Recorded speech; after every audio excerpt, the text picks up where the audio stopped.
뉴욕 총영사관이 관할하는 5개 주의 한인 동포가 35만 3,479명으로 집계됐습니다. 워싱턴 포스트가 한국발 기사에서 현재 박근혜 대통령의 가장 큰 도전은 경제라고 강조했습니다. 힐러리 클린턴 민주당 대선 후보가 네바다와 사우스캐롤라이나주에서 압도적인 선두를 유지하고 있습니다. 대한항공을 상대로 미 화물업체들이 제기한 집단소송이 9년 만에 종결됐습니다. 주택가격의 상승세가 지속되면서 일부 중형 융자업체들이 모기지 가이드라인을 낮추고 있습니다. 이상은 이 시각 주요 뉴스입니다.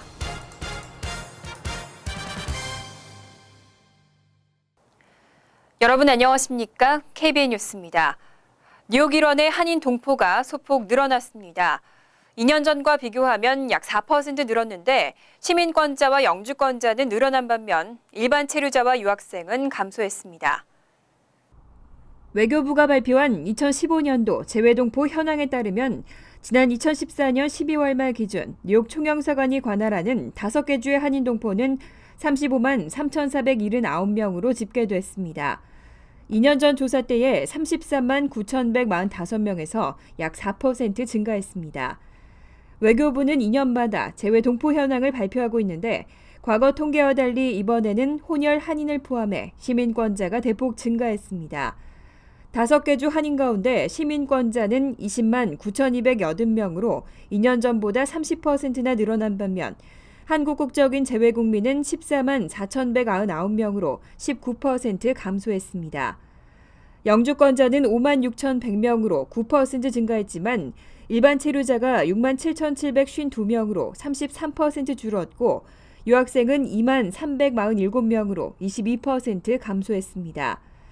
그 결과 5개 주 한인 가운데 시민권자는 59%에 달했고 영주권자는 2년 전과 비슷한 15.9%로 집계됐습니다.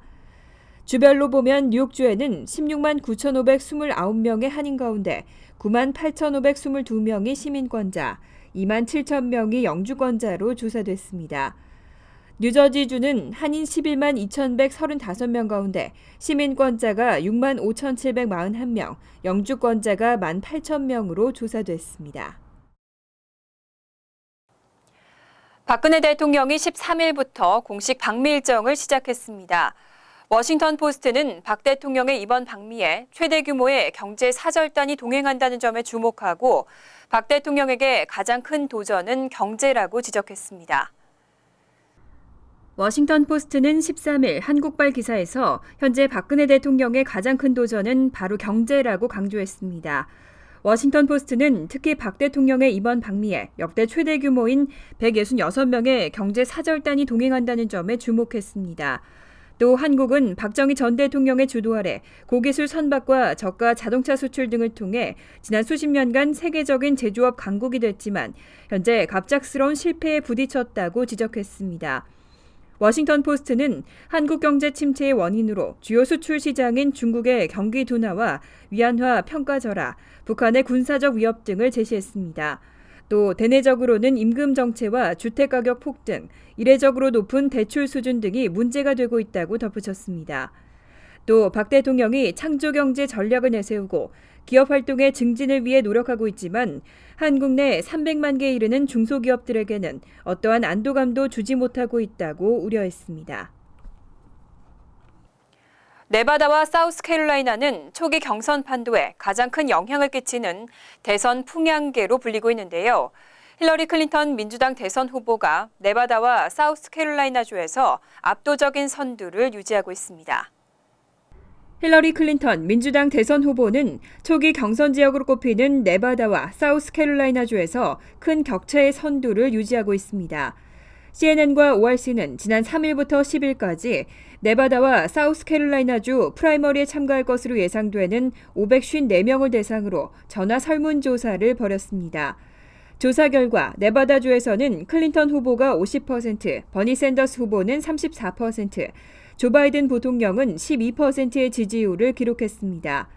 사우스캐롤라이나주에서는 클린턴 후보가 49%, 바이든 부통령이 24%, 샌더스 후보가 18%를 기록했습니다. 특히 바이든 부통령이 출마를 포기할 경우 클린턴 후보의 지지율은 네바다주에서 58%로 치솟았고 사우스캐롤라이나주에서는 무려 70%까지 올랐습니다. 네바다와 사우스캐롤라이나주는 아이오와 뉴햄프셔주와 함께 초기 경선 판도에 가장 큰 영향을 끼치는 주로 꼽히고 있습니다. 한편 아이오와주와 뉴햄프셔주에서는 샌더스 후보가 돌풍을 일으키면서 클린턴 후보와 치열한 경합을 벌이고 있습니다. 한국금융감독원이 상속인 금융재산 조회 서비스를 외국인에게도 확대 시행한다고 밝혔습니다. 앞으로는 미 시민권자인 한인이 사망했을 때 상속인은 사망자가 한국에 보유한 재산이 있는지 조회할 수 있습니다. 한국금융감독원은 12일 외국인에게도 상속인 금융거래 조회 서비스를 제공한다고 밝혔습니다. 상속인 금융거래 조회 서비스는 상속인에게 피상속인의 금융자산과 부채 내역을 한 번에 파악하고 알려주는 서비스입니다. 이 서비스를 이용하면 미국에 거주하는 시민권자 한인이 사망했을 때 배우자 등 상속인은 사망자가 한국에 보유한 재산이 있는지 확인할 수 있게 됩니다. 서비스 이용을 위해서는 사망사실 확인 서류와 결혼증명서 등 상속관계 확인 서류, 위임장 등 대리관계 확인 서류 등 관련 서류를 준비한 다음 한국어로 번역해 공증을 받은 후 주 정부로부터 아포스티유 확인을 받으면 됩니다. 미국 내 서류 완비 후에 상속인이나 대리인이 금융감독원이나 시중은행 등의 조회를 신청하면 사망자 명의의 예금과 대출 보증 증권계좌, 보험계약, 신용카드, 상조회사 가입 여부 등을 확인할 수 있습니다. 금융감독원은 홈페이지에서 이번 서비스 확대와 관련해 신청 서류 양식과 신청 방법 등을 안내하고 있습니다. 대한항공을 상대로 미 화물업체들이 제기한 집단 소송이 9년 만에 종결됐습니다. 대한항공이 화물업체들에게 1억 1,500만 달러를 지급하기로 합의한 내용에 미국 법원이 승인 결정을 내렸습니다. 대한항공은 2013년 12월 화물업체들에 1억 1,500만 달러를 지급하기로 합의한 내용이 이달 9일 미국 법원의 승인을 받았다고 밝혔습니다. 이에 따라 미국의 화물업체들이 제기한 집단 소송은 취하됐다고 공시했습니다. 대한항공은 원고 주장에 대한 법적 책임은 부인하지만 소송 장기화에 따른 비용 증가와 소송 방어 부담을 해소하기 위해 합의했다고 밝혔습니다. 2000년 1월부터 2006년 9월 11일까지 대한항공의 항공화물 서비스를 이용한 미국 화물업체들은 대한항공이 경쟁사들과 담합하고 국제선 화물기 유류 할증료를 올렸다며 2006년 말 집단 소송을 낸 바 있습니다. 이에 대한항공은 2007년 8월 벌금 3억 달러를 내기로 합의했습니다. 한편 대한항공 미주 노선의 여객기 승객들도 가격 담합을 이유로 미국에서 집단 소송을 제기한 바 있습니다. 이와 관련해 대한항공은 6,500만 달러를 지급하기로 합의하고 2013년 말 법원의 승인을 받았습니다. 척추 전문 병원 USA 메디그룹이 어제 저녁 잉그루드 클립스에서 그랜드 오픈 행사를 갖고 본격적인 진료 서비스를 시작했습니다.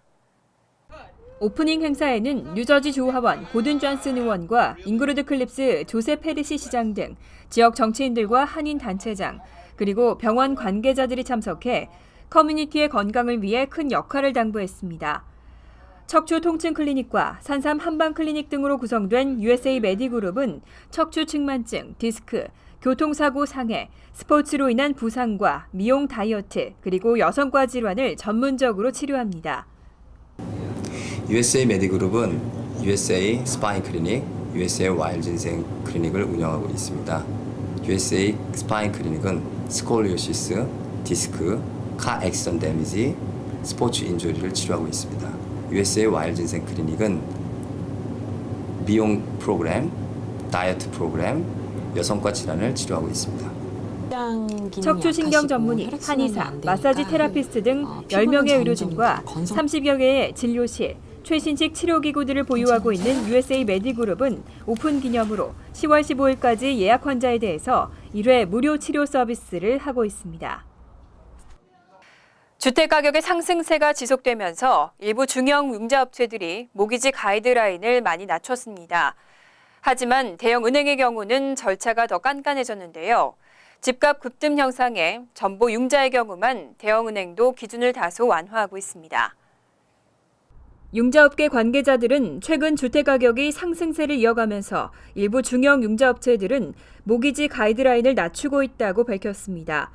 예전에 인정하지 않던 소득원을 소득으로 인정해주거나 소득에서 차감하던 지출 항목을 소득에서 빼지 않는 등 융자받기 쉽도록 하는 방식입니다. 특히 주택가격의 빠른 상승세로 중대형 주택시장이 커지면서 전보융자의 대출 문턱이 더 낮아졌습니다.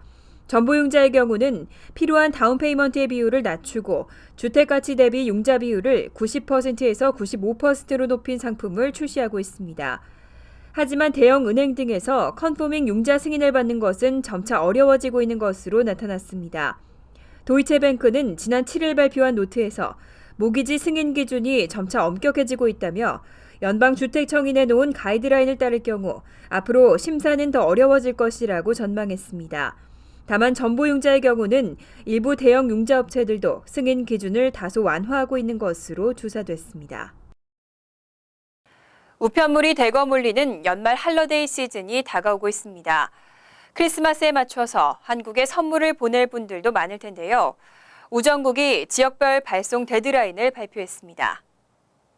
지난 7일 우정국은 크리스마스 전에 우편물 배송이 완료되기 위한 지역별 발송 데드라인을 발표했습니다.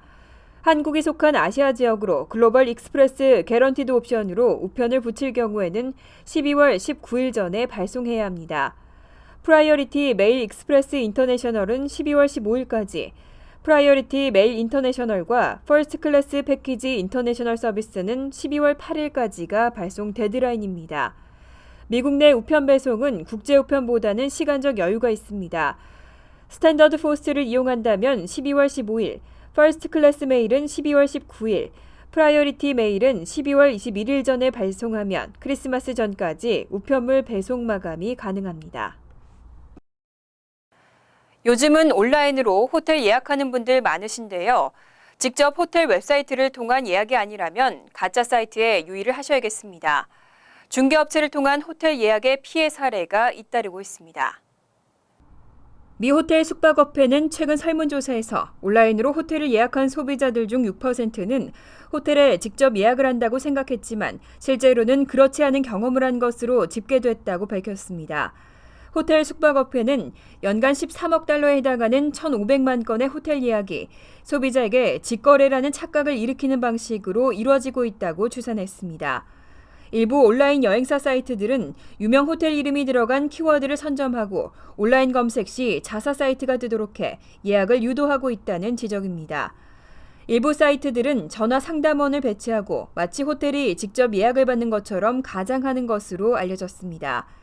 하지만 소비자가 호텔에 직접 예약하는 것이 아니기 때문에 고객의 요구사항이 전달되지 않거나 숨겨진 수수료가 추가되는 등 피해 사례가 잇따르고 있다며 소비자들의 주의를 촉구했습니다. 잠시 후 KBN 뉴스가 계속됩니다. 월드리포트입니다. 저출산이 심각한 덴마크에서 한 여행사가 기발한 출산 장려 광고를 만들었습니다. 손주를 보고 싶으면 혼기가 찬 자녀들을 해외로 여행 보내라는 내용인데요. 효과가 있을지 기대되고 있습니다. 한 할머니가 손주와 놀고 있는 다른 할머니를 부러운 눈길로 쳐다봅니다. 컴퓨터만 하며 집 밖으로 나가지 않는 아들을 걱정스레 바라보던 어머니는 급기야 아들을 강제로 비행기에 태웁니다. 아들은 휴가지에서 한 여성을 만나 함께 운동을 하며 커플이 됩니다. Og derudover øger motion blodtilførslen til kønsorganerne. Alt sammen noget, der fremmer seksualdriften. 마지막 장면엔 손주를 안은 주인공 할머니가 등장합니다. 광고는 이렇게 손주를 보려면 당장 자녀를 날씨 좋은 곳으로 여행을 보내라고 부추깁니다. Så lad os gå sammen om vores fælles sag og få sat nogle flere børnebørn i verden. For hvis de ikke vil gøre det for fædrelandet, så vil de vel gøre det for deres mor. 이 여행사의 출산 장려 광고는 지난해에도 화제가 됐습니다. 임신을 하려면 휴가를 떠나 즐기라는 내용인데 덴마크 아이들 10%가 휴가 기간에 임신됐다는 통계까지 내세웠습니다.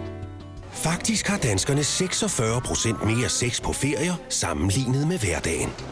Så for at hjælpe den faldende danske fødselsrate, vil Spis opfordre alle danskere til 심지어 휴가 기간에 임신이 확인되면 아기 용품을 3년간 무료로 제공하겠다는 제안도 내놨습니다.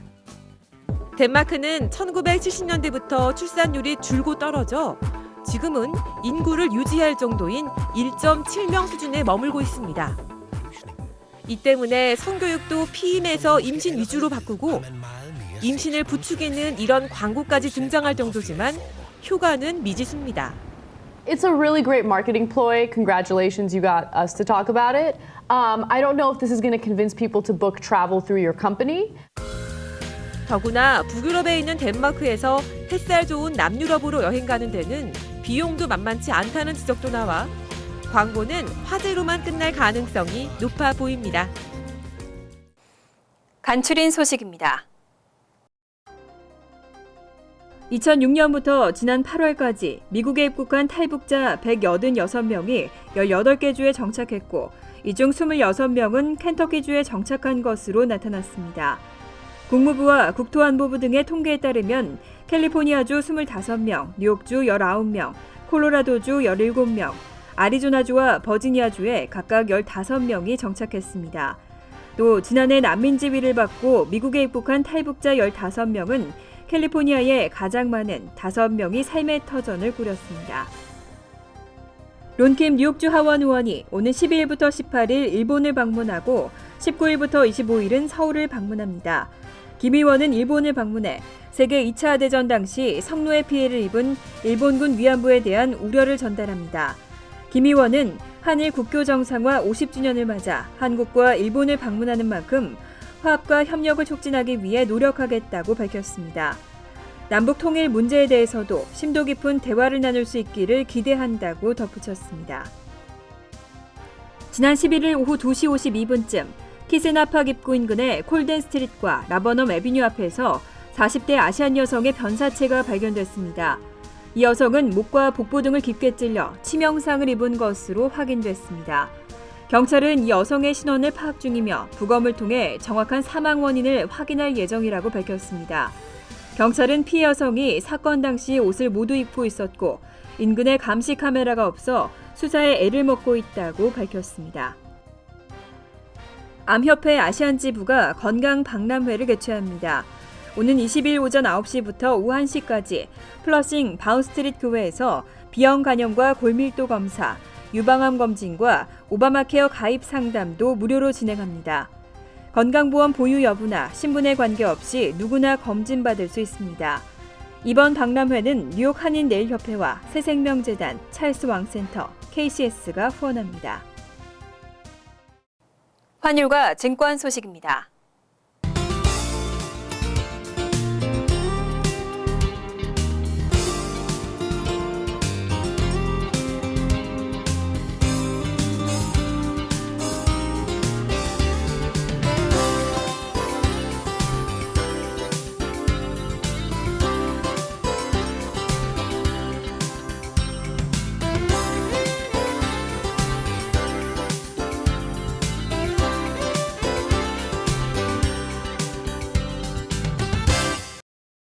이어서 날씨입니다. 수요일은 대체로 화창하겠습니다. 낮 최고 기온은 66도, 섭씨 19도, 밤 최저 기온은 48도, 섭씨 9도로 예상됩니다. 목요일 역시 화창하겠습니다. 금요일은 흐린 가운데 소나기 올 가능성이 있겠습니다. 이상으로 KBN 뉴스를 마칩니다. KBN과 함께 즐거운 저녁 되시기 바랍니다.